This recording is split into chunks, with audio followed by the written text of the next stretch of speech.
Bagi masyarakat Jawa, tentunya tokoh penting dalam penyebaran agama Islam seperti Wali Songo bukanlah hal asing. Sama seperti namanya, Wali Songo terdiri dari 9 orang yang melakukan penyebaran agama Islam di tanah Jawa. Salah satu dari Wali Songo adalah Sunan Ampel. Sunan Ampel adalah seorang ulama yang menyebarkan ajaran agama Islam, khususnya di wilayah Surabaya, Jawa Timur. Salah satu strategi dan hal yang mungkin menjadi ciri dari Sunan Ampel adalah metode Moh Limo. Lantas, apa itu Moh Limo yang kerap diajarkan oleh Sunan Ampel?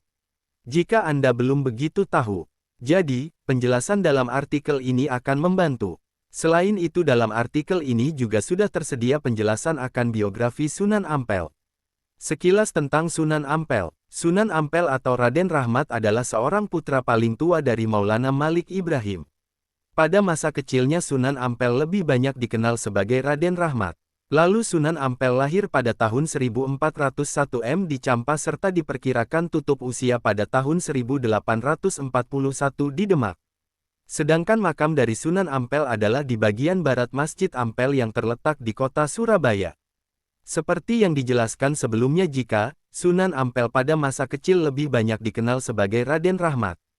Lalu untuk penggunaan nama Ampel sendiri lebih banyak diidentikan dengan nama tempat di mana beliau tinggal yaitu daerah Ampel atau Ampel Denta. Wilayah tersebut saat ini menjadi bagian dari kota Surabaya.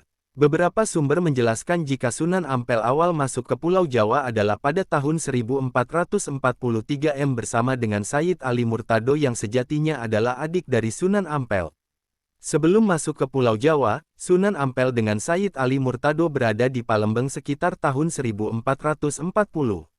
Setelah berada di Palembang sekitar 3 tahun, mereka selanjutnya berada di daerah Gresik. Lalu pergi kembali ke wilayah Majapahit untuk menemui bibinya. Bibi dari Sunan Ampel adalah seorang putri dari Kem bernama Dwarawati. Dwarawati sendiri menikah dengan seorang raja dari Majapahit bergelar Prabu Sri Kertawijaya serta pemeluk agama Hindu. Perjalanan hidup milik Sunan Ampel. Sunan Ampel atau Raden Rahmat adalah salah satu anggota dari 9 wali atau lebih banyak dikenal sebagai Wali Songo. Wali Songo sendiri adalah beberapa orang yang melakukan penyebaran ajaran agama Islam di wilayah Tanah Jawa. Sama seperti Sunan Maulana Malik Ibrahim, Sunan Ampel juga memiliki jasa yang begitu besar terhadap perkembangan ajaran Islam, khususnya di wilayah Tanah Jawa. Beberapa kalangan juga memiliki pendapat jika Sunan Ampel adalah bapa dari para wali. Hal ini tak lain karena Sunan Ampel mampu melahirkan para pendakwah nomor 1 di wilayah Tanah Jawa. Raden Rahmat merupakan nama asli dari Sunan Ampel. Sedangkan untuk istilah Sunan sendiri adalah suatu gelar kewalian yang dimilikinya. Lalu nama Ampel atau Ampel Denta lebih merujuk ke tempat di mana beliau tinggal yaitu sebuah wilayah bernama Ampel yang saat ini berada di sebelah utara kota Surabaya, Jawa Timur. Diperkirakan Sunan Ampel lahir pada tahun 1401 di Campa. Perlu diketahui juga jika para sejarawan sulit untuk menentukan di mana wilayah Campa. Hal ini karena belum adanya pernyataan tertulis yang menjelaskan wilayah Campa adalah berada di Malaka atau Kerajaan Jawa. Namun, ada juga yang yakin jika Campa adalah kata lain dari jumpa dalam bahasa Aceh. Oleh karena itu Campa berada di wilayah Kerajaan Aceh. Sunan Ampel memiliki ayah bernama Sunan Maulana Malik Ibrahim. Sunan Maulana Malik Ibrahim sendiri memiliki nama lain sebagai Sunan Gresik yang juga masih keturunan dari Syekh Jamaluddin Jumadil Kubro seorang ahlu sunnah bermazhab Syafi'i. Syekh Jamaluddin adalah seorang ulama yang berasal dari Samarkand, Uzbekistan. Ibu dari Sunan Ampel adalah Dewi Chandrawulan. Dewi Chandrawulan juga masih menjadi saudara kandung dari Putri Dwarawati Murdiningrum yang juga merupakan ibu dari Raden Patah serta istri dari Prabu Brawijaya kelima seorang Raja Majapahit. Selama perjalanan hidupnya, Sunan Ampel memiliki 2 istri yaitu Dewi Karimah dan Dewi Chandrawati. Ketika bersama dengan istri pertamanya Dewi Karimah, Sunan Ampel memiliki 2 orang anak yaitu Dwi Murtasih yang juga menjadi istri dari Raden Fatah. Raden Fatah adalah Sultan Pertiama dari Kerajaan Islam Demak Bintoro. Lalu anak keduanya adalah Dewi Murtasimah yang menjadi permaisuri dari Raden Paku atau Sunan Giri. Sedangkan ketika bersama dengan Dewi Chandrawati, Sunan Ampel dikaruniai 5 orang anak yaitu Siti Syariat, Siti Mutmainah, Siti Sofiah, Raden Maulana Makdum, Ibrahim atau Sunan Bonang, serta Syarifuddin atau Raden Qasim yang kemudian lebih banyak dikenal dengan sebutan Sunan Derajat. Pernikahan Sunan Ampel dengan seorang putri dari Adipati Tuban. Seperti yang dijelaskan sebelumnya, jika Sunan Ampel memiliki 2 orang istri, salah satunya adalah Dewi Chandrawati. Dilihat dari silsilahnya, Dewi Chandrawati sendiri merupakan seorang putri dari Adipati di wilayah Tuban saat itu. Ketika bersama dengan Dewi Chandrawati, Sunan Ampel memiliki beberapa putra dan putri. Salah satunya yang juga menjadi penerus dari Sunan Ampel adalah Sunan Bonang dan Sunan Derajat. Ketika Kesultanan Demak hendak didirikan, Sunan Ampel juga turut andil dalam proses lahirnya kerajaan Islam pertama di Tanah Jawa. Lalu Sunan Ampel juga menunjuk seorang murid dari beliau yaitu Raden Patah sebagai Sultan Demak pada tahun 1475 M. Perlu diketahui jika Raden Patah sendiri adalah putra dari Prabu Brawijaya kelima, seorang raja dari Majapahit. Sebuah wilayah bernama Ampel Denta dengan kondisi berawa-rawa merupakan wilayah yang dihadiahkan oleh Raja Majapahit kepada Sunan Ampel. Ketika berada di wilayah tersebut, Sunan Ampel mendirikan dan mengembangkan pondok pesantren. Pada awalnya Sunan Ampel mengajak masyarakat di wilayah tersebut. Berlanjut hingga abad ke-15, pesantren yang didirikan oleh Sunan Ampel berhasil menjadi pusat pendidikan yang begitu memberikan pengaruh pada wilayah Nusantara, bahkan hingga ke mancanegara. Di antara semua santrinya ada beberapa santri yang mungkin banyak kita kenal saat ini adalah Sunan Giri dan Raden Patah, di mana para santri tersebut ditugaskan untuk melakukan dakwah ke berbagai macam pelosok wilayah Jawa dan Madura. Meski Sunan Ampel menganut fikih mazhab Hanafi, akan tetapi kepada para santrinya beliau memberikan pembelajaran yang begitu sederhana, khususnya pada penamaan akidah serta ibdah. Sunan Ampel juga yang mengenalkan metode Molimo, di mana Molimo sendiri merujuk pada moh main, mioh ngombe, moh maling, moh madat, moh madon.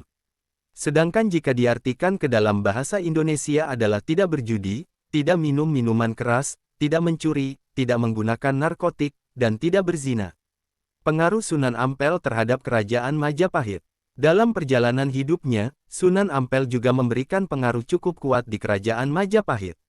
Meskipun rasa Majapahit pada masa itu menolak untuk memeluk agama Islam, namun Sunan Ampel mendapatkan kebebasan dalam memberikan pembelajaran tentang agama Islam bagi masyarakat Majapahit, asalkan tidak memberikan pakaian apapun. Ketika berada di Majapahit, Sunan Ampel menikah dengan Nyai Ageng Manila, seorang putri Tumenggung Aryateja, Bupati Tuban. Sejak saat itu, gelar Pangeran dan Raden melekat pada nama depan dari Sunan Ampel. Bahkan Sunan Ampel juga diperlakukan layaknya keluarga kerajaan Majapahit serta semakin disegani oleh setiap orang yang ada di wilayah tersebut. Pada suatu waktu, Sunan Ampel melakukan perjalanan ke Ampel. Mulai dari Trowulan melewati desa Krian, Wonokromo hingga berlanjut ke desa Kembang Kuning. Pada setiap perjalanan yang dilakukannya ia tak lupa untuk berdakwah. Bahkan Sunan Ampel juga membagi-bagikan kipas yang terbuat dari akar tumbuhan kepada penduduk sekitar. Agar bisa mendapatkan kipas tersebut, masyarakat hanya perlu mengucapkan syahadat.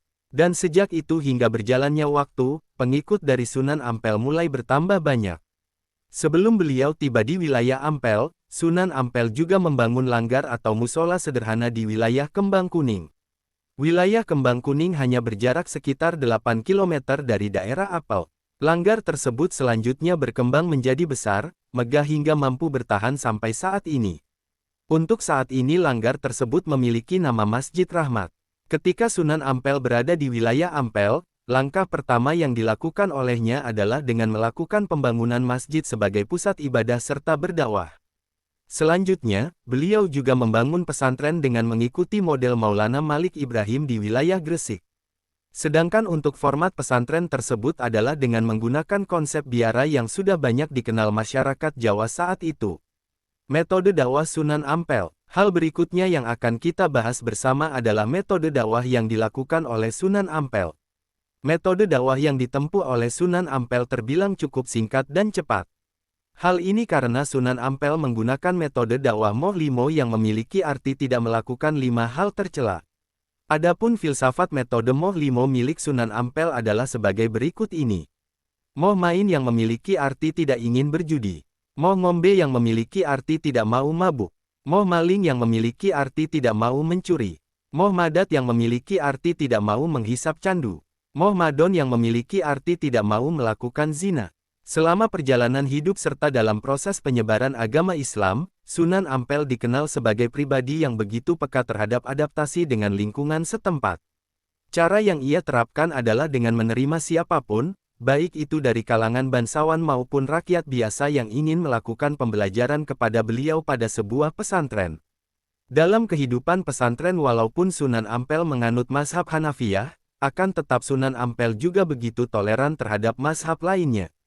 Dengan memiliki rasa toleransi yang begitu tinggi menjadikan para muridnya berhasil mendapatkan cara pandang serta banyak pengikut. Peninggalan Sunan Ampel. Dalam proses penyebaran agama Islam di Tanah Jawa, Sunan Ampel juga memberikan peninggalan bersejarah. Adanya peninggalan tersebut juga menjadi bukti adanya jejak penyebaran Islam di Nusantara. Lantas apa saja peninggalan sejarah dari Sunan Ampel? Berikut ini adalah penjelasan selengkapnya. 1. Masjid Sunan Ampel. Sunan Ampel merupakan sosok yang turut serta dalam penyebaran agama Islam di Nusantara. Tentunya peninggalan dari Sunan Ampel yang pertama adalah seperti rumah ibadah umat muslim seperti masjid. Masjid Sunan Ampel menjadi bukti adanya sejarah dari penyebaran agama Islam yang dilakukan oleh Sunan Ampel. Masjid Sunan Ampel saat ini menjadi salah satu masjid tertua yang ada di Indonesia. Karena hal tersebut juga menjadikan Masjid Sunan Ampel banyak dikenal oleh hampir setiap umat muslim di Nusantara. Selain menjadi tempat ibadah, Masjid Sunan Ampel juga kerap dikunjungi masyarakat sebagai wisata rohani. Banyak umat muslim yang berkunjung masjid tersebut untuk beribadah serta dilanjutkan melakukan ziarah ke makam Sunan Ampel. Mereka mengirim doa untuk Sunan Ampel serta secara langsung melakukan pembelajaran akan sejarah keislaman yang disebabkan oleh Sunan Ampel melalui wisata rohani tersebut.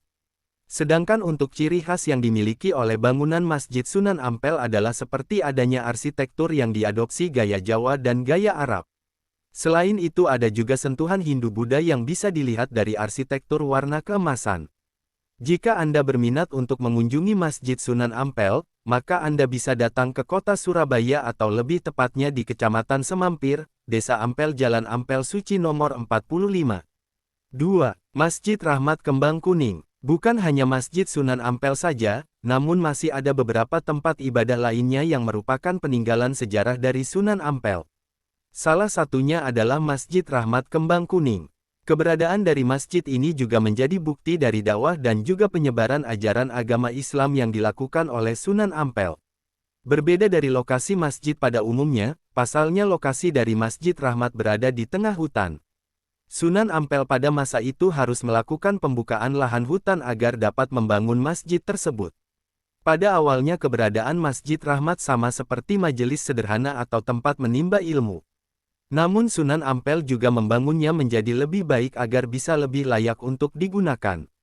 3. Masjid Jami Peneleh. Masjid peninggalan dari Sunan Ampel yang berikutnya adalah Masjid Jami Peneleh Surabaya. Diyakini jika keberadaan Masjid Jami Peneleh merupakan yang berdiri pertama kali di wilayah Surabaya. Akan tetapi, dibandingkan dengan dua masjid sebelumnya, keberadaan dari Masjid Jami Peneleh kurang populer. Diperkirakan keberadaan dari masjid ini awal dibangun adalah pada waktu sekitar abad ke-15. 4. Kampung Arab. Peninggalan Sunan Ampel yang selanjutnya adalah Kampung Arab. Keberadaan dari Kampung Arab adalah bukti akan adanya jejak dakwah agama Islam yang dilakukan oleh Sunan Ampel. Kampung Arab lahir karena pada wilayah tersebut banyak penduduk setempat yang merupakan keturunan Arab. Sama dengan namanya, suasana Timur Tengah sangat ditawarkan oleh Kampung Arab. Banyak sentuhan bahasa Arab yang mudah ditemukan pada sudut kampung maupun nama-nama tokoh setempat. Kampung Arab berada di sekitar Masjid Ampel. Jika Anda berkunjung ke Kampung Arab, selain bisa mempelajari sejarah, Anda juga masih bisa berbelanja oleh-oleh khas daerah tersebut. Pasalnya banyak barang yang bisa dibeli dan cocok banget dijadikan sebagai oleh-oleh. Tentunya barang-barang tersebut memiliki corak khas Arab. Tentunya untuk mendapatkan barang tersebut tidak perlu datang ke wilayah Arab langsung karena Kampung Arab Surabaya sudah menyediakan oleh-oleh dengan ciri khas negara tersebut. 5. Makam Sunan Ampel. Sunan Ampel dikenal sebagai sosok alim, pintar, bijaksana serta bersahaja dimakamkan di wilayah Ampel Denta. Anda bisa berkunjung ke makam tersebut untuk berziarah sekaligus mempelajari jejak sejarah. Sunan Ampel menghabiskan masa hidupnya untuk melakukan dakwah dan tinggal di Tangan dengan ukuran luas 12 hektar milik Raja Majapahit hingga akhirnya beliau wafat pada tahun 1481. Ia kemudian dimakamkan di area Masjid Ampel. Wallahu a'lam bishawab.